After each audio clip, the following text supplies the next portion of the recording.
people. Just checking all of the tech. I am live. We're doing an Under the White Coat live on a Friday, a different day. Some of you know that Facebook has changed their policy, and so posting recordings is now limited. And I am with a guest, Miss Avalaura, who I did not want limited. So we are just going to go live while I have her. That way I don't have to figure out the tech. So anyway, my Under the White Coat community of all feminine identifying physicians, we are so blessed. I feel so lucky that Avalaura is here to speak with us, to drop some wisdom, some truth bombs, let us know what's been going on and talk about her work. She is a celebrity life coach and an intuitive consultant. And quite the celebrity. So I am so lucky to have you. And I'm just so glad that you're here in my community to teach us some of your magic.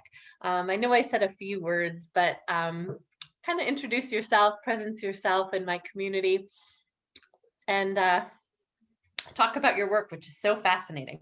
Yeah. So first of all, thank you so much for having me and introducing me to your community. Hey, everyone. I wish I could see comments and see you, but that's okay. I hope that you all will certainly. I know. I'm looking down. I'll get it. I know you can see it right when you're looking down. I have to do that in my groups. But I definitely look forward to questions. I am an interactive person. I can talk, of course, but I definitely love interaction and questions. But again, my name is Avalaura. I'm a celebrity life coach, intuitive consultant, and speaker. I can't leave the speaker part off.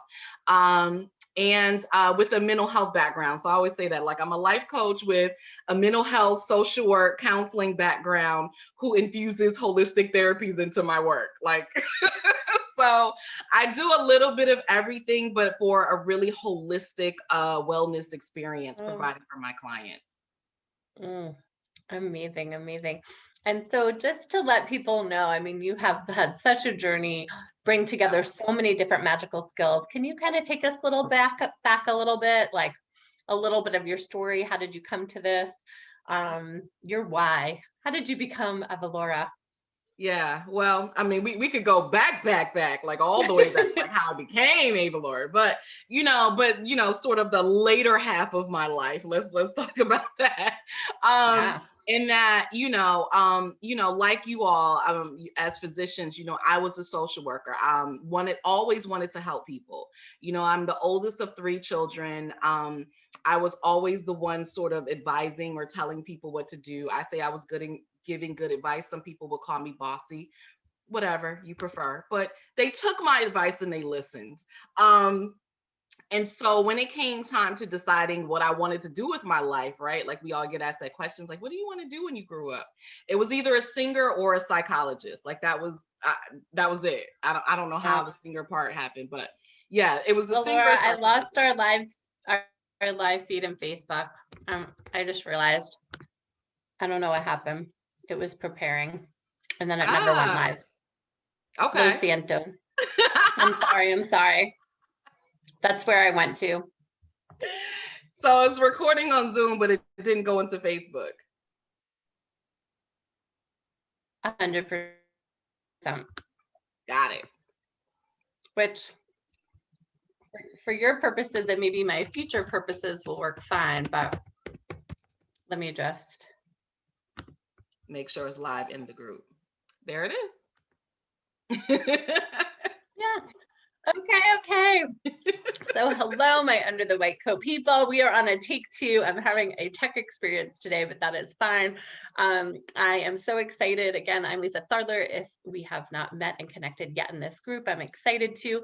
And every week we do Pleasure First Lives with an amazing speaker, leader, woman who will drop some wisdom on us and a bit of their magic about how we can be our best selves in pleasure and purpose, in power, and all those things. So this week I am here with Avalaura. She is a celebrity life coach and an intuitive consultant and speaker, and she is here in our community to really connect in, talk about her journey, and also, since this is a sex, love, and relationship intimacy group, talk about her unique views on relationships to ourselves, with others, and just, kind of, there's so many things you do. So I know I introduced a little bit of you. Can you just say a little bit more about what you do, just to presence yourself in the group? Absolutely. Hello, everyone. I'm Avalaura, your celebrity life coach and intuitive consultant and keynote speaker. And thank you so much for having me, Lisa. And like she said, I do a lot of things, but ultimately, what it really is about is providing a holistic wellness experience for my clients. That's ultimately what it is. And so it's taking my social work, mental health, counseling, Black background, infusing it with life coaching and then other holistic wellness techniques such as Reiki, meditation, yoga, dream interpretation. And so understanding that, we are, human beings are complex beings, right? We are not one-sided. And so it's not a one size fits all. We all need different things. And so you're talking about purpose and pleasure and passion and all these things. Like everyone is different, and how we arrive at those points is going to be different. And so for me, it's important to have my toolbox with a bunch of my holistic remedies, right? Get all up in there and help you to discover what's going to work best for you. I love that. I love that. And one of the things we talk about this in this group a lot is that, my belief, and I think we probably share this, is that our natural rhythm is to be in pleasure. Our natural rhythm is to be in passion. And kind of over time, we either through our individual paths or through like our, different generations, right? Either 7 generations back, 12 generations back, we kind of build up some kind of patterns in our thinking, patterns in our bodies, patterns in our energetics. I know you work with a lot that kind of blur that natural birthright or tendency. Yeah. Can you speak to how you create your magic to really unblock people with so many of the different ways that you do that just drop people in deeper?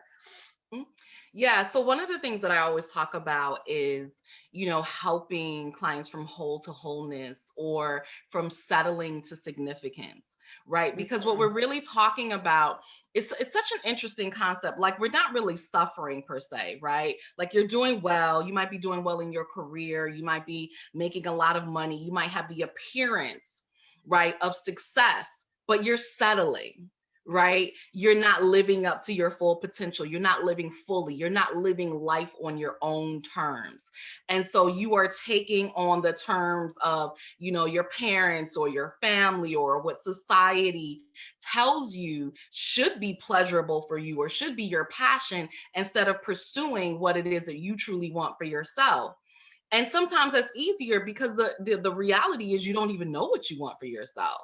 Right. And so if you don't even know, you kind of do just go on that script of what everyone else is telling you to do. And a lot of times, it's so interesting. My clients, it's this tug of war, because it's sort of like, well, I should be happy, right? Like I have all of these things, like I have a nice house and car, and and I have a good marriage, and I have my kids, and like all the things that I work for, I got. So I should be happy. So why am I not happy? Right? Like, why am I not fulfilled? And who do I complain to? Because everybody's coming to me for help. And who do I go to for help? And what am I even going to say? They're going to look at me like, what the hell is wrong with you? Like, I'm trying to be where you are, and you over here complaining about your life. Right? Yeah. And I think that's so key for physicians too, because for physicians, I mean, we have to pick our path so early. Yeah. So early, we have to commit, and then it takes, 10, 15 years to establish in a career. And as you go through that, hopefully you picked being a physician as your own joy. I know for me, I read Elizabeth Blackwell in 2nd grade, The First Woman Doctor, and I was like, I want to be that. I'm going to be it. And then I was just kind of on a path. But for so many people, especially culturally, right, we have these ideas of success, and it's like you're in business, you're a lawyer, you're a doctor, like you check off one of those boxes, and then you move on to the personal piece. Do you have the right spouse, the right number? I don't know if it's still 2.5 children, the right picket fence. You move through all those check boxes, and then you're like, do I die now? Am I done? Right. It's like, is this it? This is it? oh, is this what this looks like? I mean, I know that's what I experienced when I finally, finished my master's program and got into my career. Like, this is it? This is what I worked so hard for? Are you serious right now? Like, Yeah. And so yeah. especially going from social work to coaching. I mean, Mhm. social work is really working with such scarce resources and Yep. in so much of like the pain. I mean, similar to physicians, that's why I desperately wanted you for this group. Like it Very really much. speaks to the pain of society. So how Mhm. did you go from working with those as your clients, as the people you serve, to the people you serve now? Like, is there really a difference? Yes. What would you say? And let me Yeah. just say, I didn't last long. Did not last long. And so, my goal, I always knew that I wanted to do counseling. Always. I mean, that is who I've always been seen as, sort of that wise woman. I am the oldest of 3 children. I always told people what to do. I thought I gave good advice. Some people just thought I was bossy, but people actually listened to me. I mean, people literally actually listened to me. So at an early age, I knew that I could give somebody advice and help them to be better. And so when it came time to choose my major, and like you said, with being a doctor, you have to choose so early. I had to choose early. My mom was like, well, if this is what you want to do, you got to get a PhD. And I was like, okay, you don't know this stuff. You like, I'm agreeing to put my whole life, at 17. Okay, sure, I'll get a PhD. Like, I really know what that means. But I did, I pursued psychology undergrad at Howard University. And I went through that whole thing of, okay, I'm going to get a PhD, clinical psych, all of these things. Thank God had other plans for me and was like, nah, boo, you don't want to go down that road. That's not what you want to do. And so I didn't get into the grad schools that I chose. And part of it was because I'm sort of a recovering perfectionist. I'll say that, recovering perfectionist, overachiever. So I go hard or go home. So I was like, well, if I'm going to grad school, I'm going to go into the best. So, like, for example, I think I applied to Duke. And at that point, clinical psych at Duke, there were over 300 applicants and they were only taking 4 people. Oh my goodness. Yeah. Right. Like, what was I thinking? But I'm thinking I'm going to get this. But I did get an interview. I got an interview, Yeah. but I did not get accepted. And it was one of the best things that happened to me.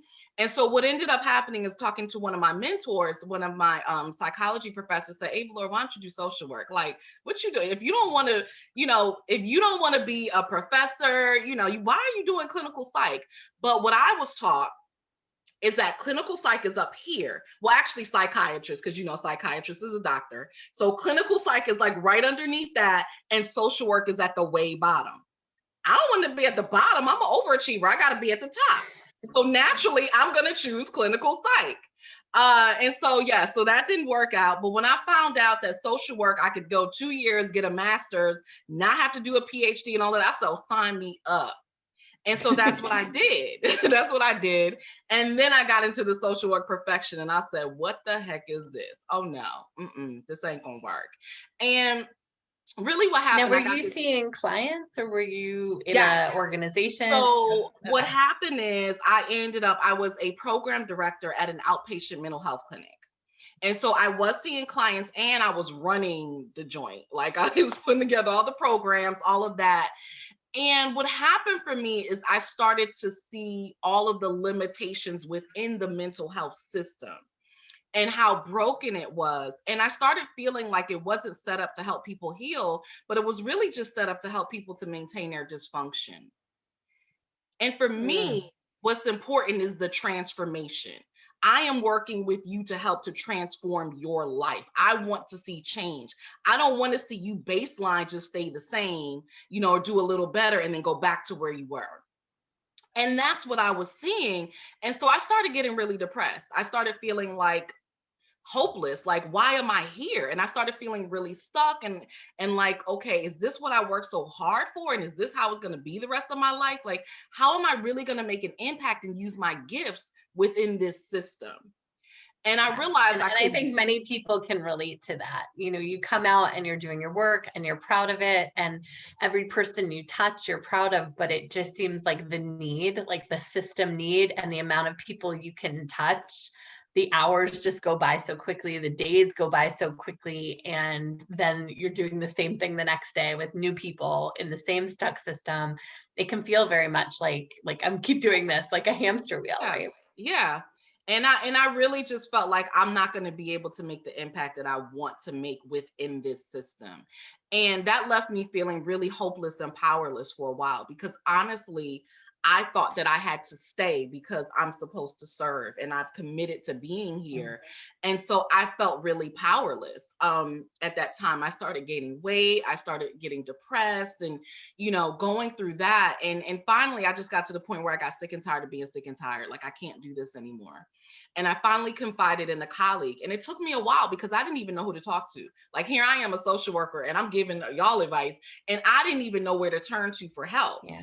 And what I know now that I didn't know then is that I was severely burned out. Yeah. But we didn't talk about that stuff. So I didn't realize that that's what I was going through. And I wasn't taking care of myself. So all the things that I talk about now, soulful self-care, we weren't really talking about that stuff. So I didn't realize I was burnt out and I was not practicing self-care. Yeah. And so, And I would say even more than that, like the culture of medicine, the culture of saving, the yes, conditioning is that to do it right, to be a good doctor, a good case manager, you should be able to do it. You should be able to do it without a break. You should right. show up every time there's someone to serve. You should be like this superhuman that can just have all your energy out. And that's actually like what's considered good. And I know in the Right. system, when I was unable to do that, when I started to want things, to need things, and in my case, I don't know, I Just know you're just human. getting there, but in my case, like my case was like full breakdown. Like I did it like go big or go home. You know, Yeah. I did it like very pregnant, contracting, bleeding, like on the floor. Like I did it very dramatic. It was like an eat, Yeah. pray, love moment where I was like, I had a dramatic moment too. something needs to feed. Yeah. Yeah. Not I as didn't do dramatic like a as little ask yours. for help. It was like me on my knees, like, like ugly. Oh, so let me finish, because I had now wasn't as intense as yours, but I had my moment too. And the truth of the matter is, when you are that sort of overachiever, right? We all have those moments. We don't choose on our own, because it's like, I made a commitment to do this, so I have to stick with it. It's not, I don't have a choice to fail, right? And that's the mentality. And so until there is that wake up call or that breakdown or breakthrough, that's what ends up happening. And so, so this is what happened to me. And so the colleague that I confided in, she said, Avalaura, I'm having this women's retreat, why don't you join us? And I had never been to a women's retreat before, but if she had said, Avalaura, let's go hang gliding, I'd have been like, sign me. Like, if that's going to help me, I'm going to do it. I was at my wit's end at that point. Yeah. And so I went. It was amazing. It was outside of the DC area, fresh air, spending time in nature with like-minded women, getting back to, healthy foods, yoga, meditation. So all that soulful self-care that I talk about. And in the midst of that, I literally had a moment where I just found myself on my hands and knees crying out to God, like, you got to get me out of here. I can't live like this. I was like, what the hell? I said, I didn't sign up for this. Like, I can't live like this. I mean, boo-hoo, ugly cry, snot, all of that. Just very, and it was so cathartic. I mean, it was needed. All the things that I had been holding in, I didn't realize how out of harmony with myself I had been. I didn't realize that I wasn't laughing anymore, that I wasn't smiling. I laugh and joke every single day. And I didn't realize that I wasn't doing that, how much weight I was putting on. Like, it just, life was like a blur. And that moment of clarity, it just broke me all the way down. And I felt good. I felt like, okay, great. I made a breakthrough. And then I realized, like, oh, shoot, I got to go back to work on Monday. Yeah. I love that, because it's very similar to how I felt. I didn't even have body awareness. I wasn't even thinking. I just knew I loved my work, and that I didn't care the same way. It's like a part of me cared, but it was so tired, I couldn't access it. And I tried all the things I knew to access it, like just sleep more, try to exercise, and the next workday would come faster than I could recover and repair. Yes. And I wasn't getting any momentum. And I was like, I don't like how I'm showing up for the things I care about the most, my kids, my patients. Like I really care about this and I can't access that part of myself anymore. And I don't know what to do. And similar to you, I ended up going to a women's workshop, and being surrounded by women. And I think that's key. You know, that's why in this community, in your community, those relationships, those communities, like this work is not meant to be done on our own. It's meant to be done in community and sisterhood, because I hear your story and I see myself in you. And then you create something amazing. And that makes me aware of, oh, what's maybe possible for me. And then we, you know, play back and forth. Exactly. And it's so interesting because what you're talking about is exactly one of the things that I talk a lot about. So I teach soulful self-care and I talk to corporations and, you know, various organizations, retreats, and all these places. And one of the things that I talk about is that superficial self-care. And so understanding that your self-care has to match the level of your stress. So if your stress is at a 10, say that again. Like, does everyone hear that in there? Your self-care has to match the level of your stress. So if your stress is at a 10, your self-care has to be at a 10. So even though you were doing self-care, you were getting more sleep and exercising, that was not enough to meet the demands of your stress levels. You needed more self-care. You are like all the way to the left. So you needed something that was going to take you all the way there. And that happens so much with women. They're like, well, I get a mani-pedi. That's great. If your stress is like at a 1 or 2, go ahead on and get your mani-pedi, and that's great self-care. But if you over here don't want to go to work, crying every day, having a breakdown, baby girl, you need therapy. You need a life coach. You need a total reset. That's not going to cut it. Yeah. And so that's one of the things that happens, is that we feel like we're doing something, and that's great, but that something is just not enough to meet the demands of your life right now in this moment.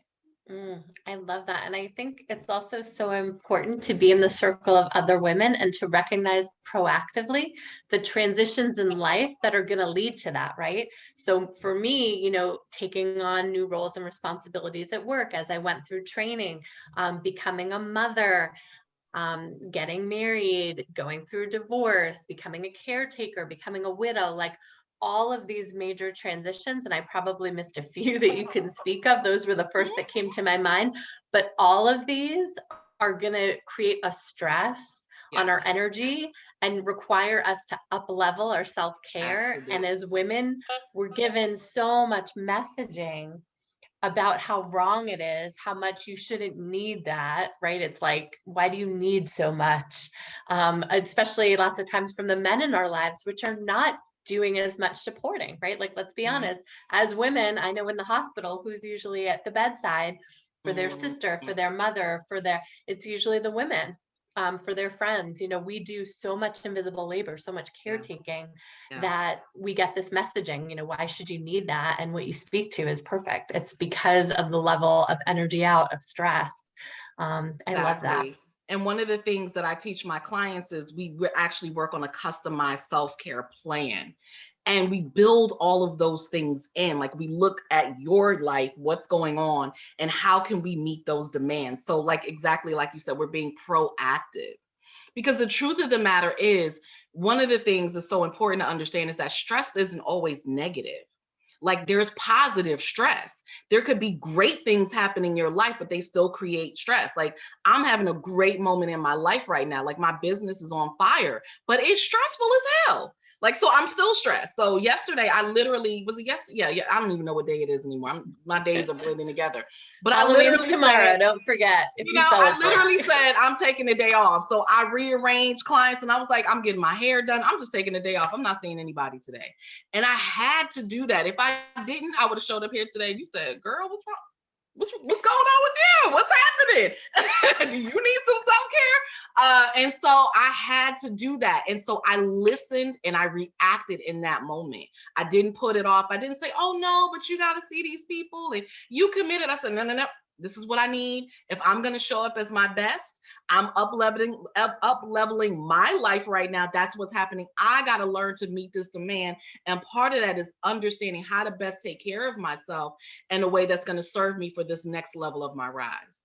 I love that. And, one of the best ways when your life is being up leveled, which I love that you spoke about, because it's true. It's like, as women, we're supposed to get together and talk about what's wrong. It's really hard to get sympathy unless you're in a circle where, like, I've been that way as well, where you're like, oh my God, I'm up leveling and my system can't handle the expansion. Yes.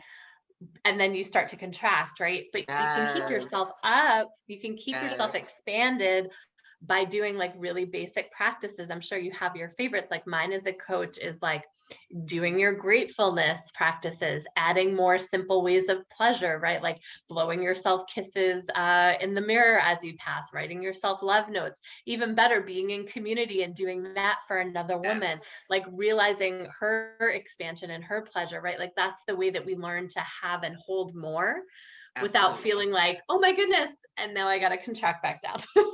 Exactly. That, oh my God, what you said is so key because it's true. And the thing is, like, that's what we want.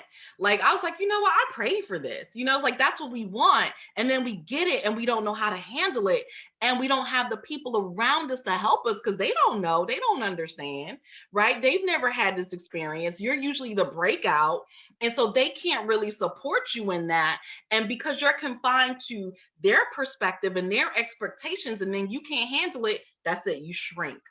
Instead of looking at how can I contain this, right? How can I expand? And so you're absolutely right. Like I love masterminds. I just put together another mastermind for other healers. And I'm actually going to put together another mastermind specifically for my clients that are going through similar issues. Because what I find is I love one-on-one work. It's amazing. But I've been in a mastermind now for about 3 years and I love the community support. And so I love being able to have the expertise of whoever is leading that mastermind, but then also having the community support of like-minded, and I'll say women because most of the times it's just women, but like-minded women. I feel like I'm going to end up joining one of your groups. You got to. I'm so in love. So I feel like I'm giving birth right now because this is the second one that I'm doing, but in a very more holistic way. And I'm so happy. I'm just so happy. Yeah. and that was one of the biggest changes in my life. So, I mean, I'm just going to be like full on transparent.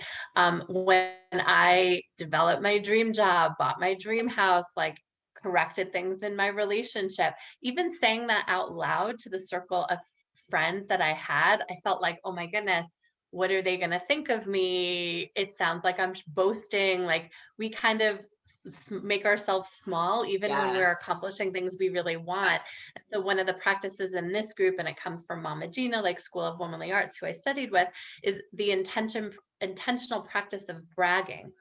Really intentional as a mind reset on, and the best time to brag is when you don't feel like it, when you feel like I have nothing to brag about. When you need it the intentionally most. set your brain to what's right, what's working, what's enough, what's abundant, to really make yourself think about that as like a tool to create like the mindset that you need to keep that expansion. And that works best in community. I mean, I literally have a circle of girlfriends who I get texts all the time of them like naked in amazing outfits, showing me pictures of like a book that they wrote, a dream purchase that they wanted. Like it's not about the material things, but the way that they're up leveling, and they do that intentionally, because every time you do that, part of you is like, who do I think I am to have this, right? Like I don't know, that's the voice in my head. Like, who do I think I am? We all have those voices saying something different, but meaning the same. Yes. Like, girl, who you think you are? Yeah. Yes. And so I reach out to them and I'm like, oh my God, you're amazing. I'm so glad you did that for yourself. And then when I start to have that voice, they give me that feedback. And then we're actually able to like change the conditioning around that, which is Yes. so huge for women. I love that. Yes. Can you talk about some of the practices you do? Like one of the things, especially as physicians, we kind of live neck up, like out of our bodies. You have so many practices that you've incorporated to really drop people in. Yeah. Can you speak to that piece a little bit? Absolutely. I mean, I definitely really worked hard to really be mind, body, spirit, soul. And I talk a lot about soul work and understanding that, again, we're all unique and our soul is the part of us that is constant, that knows who we are, that was here before us. And when we learn how to tap into that piece of us, everything in our lives just becomes so clearer, because you're totally in tune with who you truly are at a soul, at a core level. And so a big piece of my work is the life coaching. And and I call it life coaching. Sometimes it's like you need to call it something else, but I call it that because people recognize that term. But there's different types of life coaches, and I'm really more of a transformational life coach. That when I'm working with my client, my whole goal is permanent behavioral change. And so what that looks like is helping you to deep dive into yourself, to rediscover who you are, to really take those moments to self-reflect and to look at things that maybe you ain't want to look at, maybe you haven't looked at in a while, but maybe the key to unlocking, right, what it is that you truly want for yourself. Because one of the things that I know is you can know 90% of something, but it's the 10% that you don't know that can hold the key to your breakthrough, to your success. And so I really help my clients to look at their limiting beliefs, really look at their mindset, really look at their emotions. What are they carrying in their body that they haven't let go of? What are those childhood traumas? Like, what are things that we're holding on to that are still keeping us stuck, that we're not even aware of, that we went totally unconscious to? And clearing those things up. And that can be a combination of the life coaching, but it can also incorporate energy healing as well. Because again, we store all of these things in our body. If you don't actively do something to release it and remove it, I don't care if you were 5 years old, it's still stuck in your body. And that's one of the things that we have to be very aware of. And so doing things like Reiki, chakra balancing, a cord cutting, and a cord cutting is more specific to a relationship. So let's say you had a traumatic relationship or a negative relationship with somebody. It could have been in your past, it could be in your present. And you want to remove that negative energy from the relationship because you understand that negative energy is still affecting you in ways sometimes that you don't even realize. And so a cord cutting is removing that cord, removing that energy so you can reset. You can either reset that relationship if you're currently in it, or release it and let it go in peace and not carry that energy. I do a lot of forgiveness work. My one of my coaches has a saying that you can't reach millions without unforgiveness. Right? Like you can't move to that next level if you're still carrying the weight of grudges and resentment and things like that. And so a lot of forgiveness work, which is powerful. I see a lot of shifts in that. But I think definitely when I'm teaching my clients how to own their emotions, like really understand their emotions and how to use them from a place of power and not a place for pain, that right there is a huge transformation, because we're not taught that. We look at emotions as, as a handicap, like, oh my God, why am I angry? I shouldn't be angry. Or, why am I sad? I shouldn't feel that way.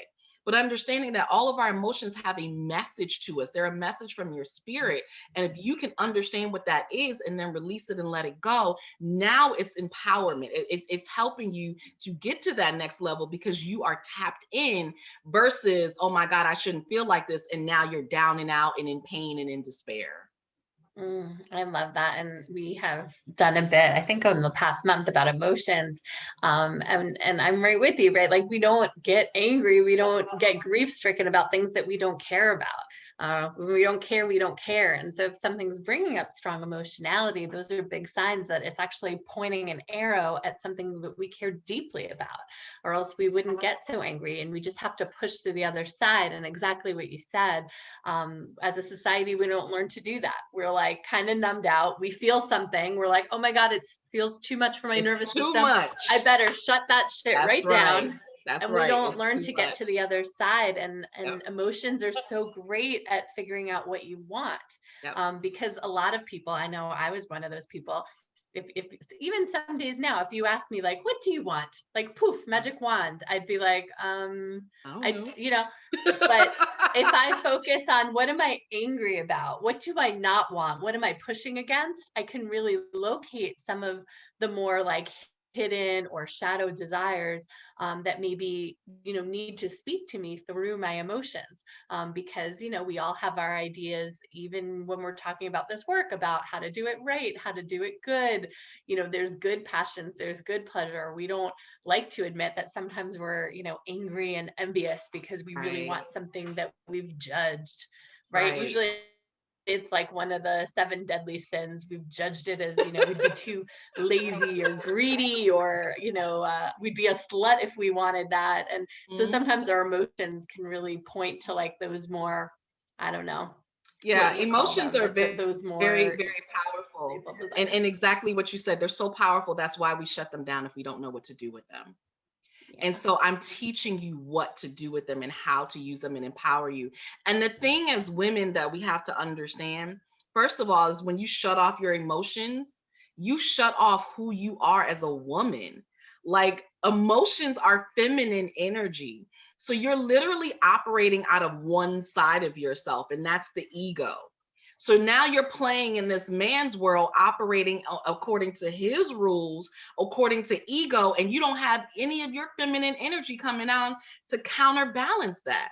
So you're not operating in harmony with yourself. So any decisions that you're making are going to be out of harmony with who you are and what you really want, because you're not even tapped into the most powerful side of you.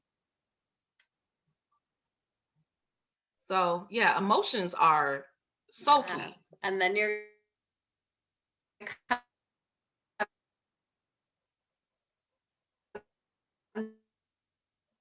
to someone like me who does sex coaching, and I'm going to tell you that um it went in the things about the masculine feminine piece a little bit. I get a lot of questions about that, women feeling like I need my part masculine, or I need to, Mhm. usually that's how it goes. I don't actually have a lot of women talk about wanting to be more masculine. But can you talk about, from your perspective, how you kind of think about that? Because I'm interested in your perspective. Yeah, in terms of being less masculine, more feminine, or yeah, Or just even what that is. It gets yeah. confusing. For me, it's so interesting. I was really blessed to, my mom and all her faults at least taught me how to be feminine. You know what I mean? She was very much it's so interesting. She now to later understand it, her self-esteem was not even what I thought it was, but she modeled for me like what Mhm. it was to be a woman and how to own your power. And so I saw that dynamic in the relationship with my father. Like my mom could get anything she want from my dad. So then it taught me as a woman, I can get anything I want from a man. Like I don't have to settle in a relationship, because if you love me, you're gonna do what you want, what I want. And so and what I realized in working with a lot of my clients and also in a lot of my friends is that a lot of them did not get that. They did not see that dynamic, and so for them they felt like there was certain things that they had to do instead of just being who they naturally are. And so, one of the things when I'm showing you that when I'm talking about doing your soul work and tapping into who you are, understanding that is enough. If you just show up fully as you, that is enough. You don't have to be anything special. You don't have to do anything else. That is special in and of itself, just being who you are and owning your power. And a lot of us don't know how to do that. And we don't have that balance, right? Of understanding that feminine energy of, okay, we live in a man's world. It's not, we don't have, this is a man's world, and that's fine. I don't have an issue with that. A lot of people like, oh, I don't need to switch anything. All I need to do is be me, and I can shift everything. And so I'm not concerned about what's going on around me because I'm controlling what's going on within here. And so I know that when I do that, I can get whatever I want. I just have to understand, tap into who I am, tap into what's going on around me, and say, okay, Avalaura, how can I navigate these waters? What's the best way to do what I need to do to get what I want? Not, be what they want me to be or be what I think that I'm supposed to be, but what can I do in this moment to get what it is that I want? And that's when you're empowered. Mm. I love that. And, I've talked about this breakdown this week. And what I find a lot of women, when they actually say, I want to be more feminine, or I want my partner to be more masculine, right? Because we love telling our partners what they should be. I don't know. We love it. We can't get enough of it. But there really are distinctions. Like sometimes it's the distinction you're talking about where the words masculine and feminine aren't really what we want. What we want is to be more in our beingness. And we've been tapped in our doingness. And like you explained beautifully, the prescription for that is very different than trying to be more in your feminine. If you want to be more in your beingness, you have to do mindfulness practice. You have to. You could do nothing. You're not broken. There's nothing to fix. You could do none of it. And if you want to be more in your beingness, doing a lot of the self-care practices that you've talked about, Avalaura, or the mindfulness practices, these are all ways to drop into your beingness. And so you don't feel like you have to do all the time.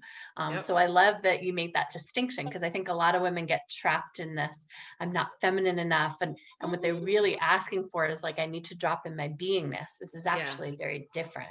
Absolutely. So because your beingness is where your power is. Like, we are all different, right? We have different personalities. We have different ways of doing things. And the truth of the matter is, one way is not better than the other.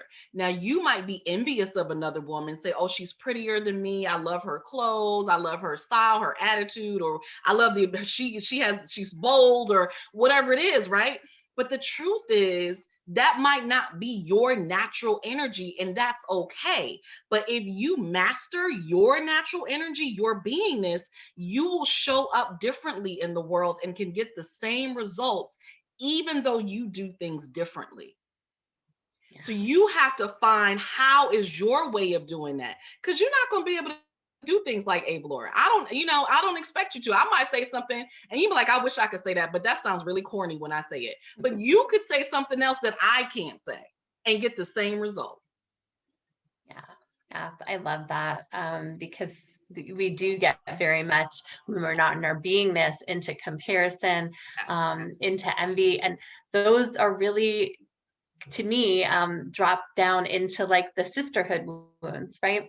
And when we're really acting from sisterhood wounds, we can't really tap into sisterhood in the kind of way we talked about before. And we all have them, right? And so that's one of the things, like, I know, and I'm sure you know too, when you're in a circle of women, part of the healing work is to heal the sisterhood wounds. And so when you're working with a coach like Avalaura, like myself in this community, we know the dynamics that are going to come up. We know that comparison is going to happen. We know it. We expect it. We coach through it. We love you for it, because we know that that's the sisterhood healing that needs to happen for you to be able to tap in. So I love all of that. I actually had one of my clients who specifically wanted to work with me. She said, you know what? I've worked with a lot of white therapists, coaches. She said, I have issues with Black women. I realize that. And so I want to work with you because that is something that I know that I need to resolve. And it was so interesting, just her journey and what's come up. And and that's a very real thing. And I was grateful that, one, she was aware of that and she was honest, and we're able to work through that. But the sisterhood thing is deep. It's really deep. I mean, the jealousy that I've seen arise. It's sad, but I have seen sometimes men be far more supportive than other women along the journey. 100%. And so to that end, because I know I'm paying attention to the time. So in full honesty, I managed to somehow socially seduce Avalaura into this group in a way that she did not expect, but I'm magical. And so, you have had this big breakthrough. Can you share with everybody what you've been up to and give us a little insight before we finish up? Because I'm so excited. I'm so excited for you. Yeah. It's been a You're a beautiful celebrity, journey. you're famous. You Yeah, were ready. it's I'm a manifester, and I always have been, and I've been doing this work for 15 years now. And at sometimes it's just like, why am I doing this? And things are not happening the way that I want. And you have all these people who are far less talented to me. They're making more money and they're doing better. And then, God is just like, oh no, I'm just preparing you for what's to come. Hold tight. It's coming. It's coming. And I did, and I held tight, and I was patient, and I've gotten some breakthroughs. I've had some amazing clients over the years. I would never say who they are, but I've had some amazing clients. But I got an opportunity last year. Yeah, so Avalaura is going to model bragging for us. She's going to say, I brag that I am, you don't have to say it the way I'm saying it, obviously. I brag that I am such hot shit that I know, however you say it, but give us a brag because you have a lot. No, I mean, it's just, I guess it's what they say, a humble brag. It's a humble brag. But no, I have some great clients. I really do. I don't, however they found me, and they were like, yeah, I want to work with you. I heard about you. And I'm like, hey, oh, okay. Hey now. Yeah, so I got a call from the producers of the Real Housewives of Potomac, and they said, we really want you to do couples counseling for one of the couples. And I was like, heck yeah, sign me up. And did that last year, and it finally aired this Sunday, this past Sunday. And so my life has literally blown up. So now everybody is trying to get on the train. Like, yes. And so if I did not book this at this hour time slot, it wouldn't have happened. Like, so well bragged, so well done, so well conjured. I could not be happier. As some of you know, in this community, I have 3 young kids and have never watched the cool TV show, but I will tune in and I will find that because I am. Yeah, my concern, because if y'all watch Ratchet TV, because I don't even watch it, right? Like, I watch Real Housewives of Atlanta, I won't lie, but I don't watch Potomac. And so I told my Facebook peeps, I said, look, it's gonna air. I don't know when it's coming out. So when you see it, tag me, let me know. Let me tell you, Sunday night, Avalaura, you're on TV. Screenshots everywhere. Avalaura, oh my God, you're on TV. Is that Avalaura? I was like, yeah, I told y'all I was gonna be, like, they didn't believe me. So yes, and it's still today, people are still sending me screenshots and oh my God, I saw it. So my concern was how they were going to edit it, because it was literally over 2-hour session and it got reduced to 2 minutes. That's TV. 2 hours, 2 minutes. But they did make me, they highlighted me, so I look good. I did look good. I was like, oh, hey now, I look good. So everybody's like, oh my God, she's so professional. You're so poised. Oh my goodness. And so I was like, I've been doing this 15 years. I know what the hell I'm doing. And so that was my concern, was how it was going to come off, how, if they were going to be ratchet, if they were going to listen to me. They actually had a breakthrough in the session. They highlighted that. So it was awesome. It was perfect. So now you're on fire and everybody wants to work with you. And yep. So well done. So well done. So well done. I'm so excited, so happy for you. I love it. So besides your celebrity TV status and needing to talk to your agent before talking to you now, but in all seriousness, as we wrap up, what do you have going on? Where can people find you? You always are cooking up a new program. Kind of tell people how they can follow you. So as you can see, that's my humble brag. My branding guy was like, I'm gonna put you everywhere. So avalaura.com. That is where you can find me. I am Googleicious. I am so easy to find. There's only one Avalaura. So literally you type in AVA. Well bragged. There is only one Avalaura. I'm just going to keep bragging for you. I'm just going to keep bragging for you. Yeah. So avalaura.com is my hub. You can sign up for my mailing list. I also have a free gift for you all, which is the Soulful self-care audit. So it's like a checklist for you to check in and look at your self-care, how you're doing, what needs to be improved. All physicians out there in the back. I know. You're like, I bought myself a foot scrub I'm going to use this Friday night. I'm killing it. Like, I have so been there. So we will use this tool and share it. Yeah, so I'll definitely give you the link for that. And like I said, I have a mastermind right now. It's almost full, but there's still some space in there. For healers, mental health professionals, social workers who really are about the business of healing. Like, I know that I'm the bomb healer, but how now do I maximize and really work on the business of healing? So I have that. And then I am working on, I will be launching probably, it'll be in 2021, but launching another mastermind group really for my high performing women clients who are having problems in their relationships and balancing things out. And so I want to create that community for them. So that's something that I have coming down the pike as well. And always Reiki trainings. I teach Reiki, so I have ongoing Reiki trainings as well.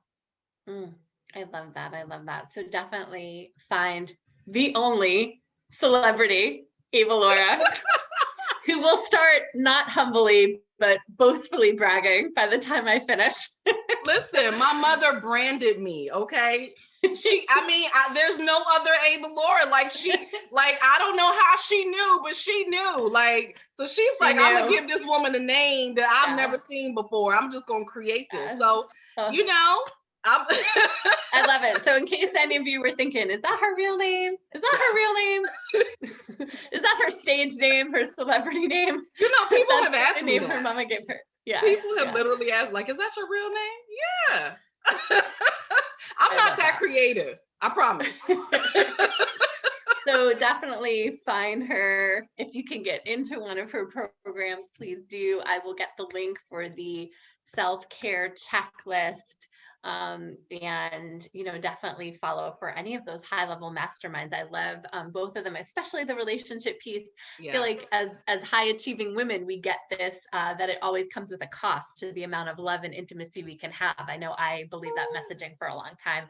And that's why this is such a passion for me. So I love that you're holding space for that, because we just need to tear that down. It's my belief that we will never have women in their full power until they believe that they can be fully loved, fully accepted, fully in intimate relationships. As long as they think something has to give, we'll hold ourselves back. So that's my little aside about that. Definitely come and join. And I know we're up on time, but thank you so much for popping in. This was so much fun. So much fun. Yes. Thank you. So if you're watching this on replay, definitely give a little hashtag replay. Let me know if you have questions. Let me know how this lands with you. And have an amazing, amazing weekend. I'm so glad we got to do this. Bye, y'all.